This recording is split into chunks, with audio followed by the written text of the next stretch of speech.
Alors aujourd'hui, c'est les 35 ans de l'AFA au ministère et nous avons remis des bourses de recherche, 11 projets exactement, dont un projet qui est conduit par le professeur Philippe Sexic.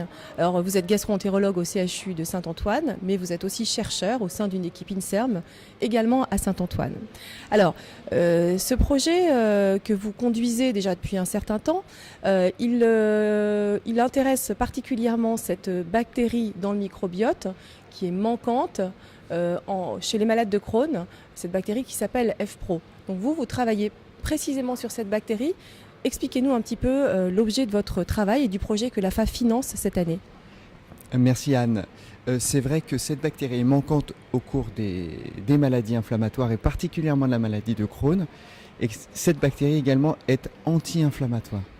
Alors comme cette bactérie est très difficile à cultiver, on s'est plutôt intéressé, plutôt que d'essayer de la porter comme un probiotique naturel, on s'est plutôt attaché à découvrir les mécanismes de ces effets anti-inflammatoires. Et on a mis en évidence il y a quelques années maintenant une protéine qui s'appelle MAM, Microbial Anti-Inflammatory Molecule. Mais ça porte aussi les initiales de la personne qui l'a découverte dans notre laboratoire, Marianne Maubert. Ça, c'est pour la petite histoire. Et donc maintenant, le but est de savoir comment cette protéine est capable d'être responsable de cet effet anti-inflammatoire. C'est ce qu'on va rechercher dans le projet. On a 2 volets pour ça. Faire produire par des cellules humaines et non plus bactériennes cette protéine, pour des raisons technologiques, et regarder à l'intérieur de ces cellules, parce qu'on sait que cette protéine va gagner ces cellules épithéliales, et regarder à l'intérieur de ces cellules épithéliales, une fois que MAM s'exprime, une fois qu'elle est présente, quels sont les partenaires cellulaires de cette protéine. Et puis un autre volet va essayer de regarder ce que ça fait quand on met cette protéine dans une cellule épithéliale, tous les gènes qui vont être exprimés pour essayer de trouver les voies, on appelle les voies de signalisation, ce que ça va faire dans la cellule et comment ça va porter cet effet anti-inflammatoire. Voilà les deux versants de ce projet de recherche. Alors du coup, finalement, c'est un prérequis parce que finalement, plus on connaît les mécanismes, le comportement de cette cellule et de cette protéine, plus on sait en fait éventuellement le reproduire dans une thérapeutique.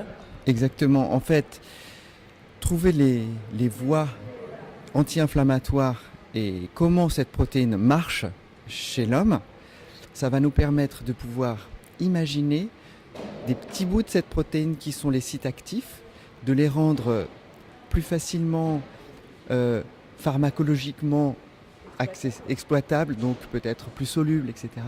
Et ensuite, éventuellement, dans notre tête à tous, c'est en faire une nouvelle piste de traitement qui viendrait vraiment de l'écologie, de la description initiale chez les patients atteints de maladie de Crohn. Alors bien sûr, là on n'en est pas là pour l'instant, on n'est pas vraiment à la thérapeutique, mais comment vous envisagez l'avenir finalement en allant de plus en plus loin de MAM? Eh bien, effectivement, trouver les sites actifs de cette protéine, trouver des zones qui pourraient être administrées comme un médicament. On imagine qu'une protéine qui provient du tube digestif et d'une bactérie du tube digestif ne sera pas délétère, et donc que le dossier toxicité sera très facile à faire. Et donc ensuite, on le laissera chez l'animal, petit animal, gros animal, et ensuite on essaiera de faire des essais chez l'homme. J'espère pouvoir voir ça dans ma période d'activité. Bon, tout ça, de toute façon, demande effectivement des financements. Et finalement, la bourse AFA, c'est un moyen de commencer à soutenir finalement ce type de projet. Mais évidemment, il faudra derrière continuer à trouver des financements, je suppose. Je dois dire que l'AFA nous a soutenus depuis des années sur ce projet, et que ce projet avance en partenariat avec vous. Et pour nous, c'est vraiment un soutien indéfectible et très très important. Merci beaucoup. Merci à vous, professeur Sexic.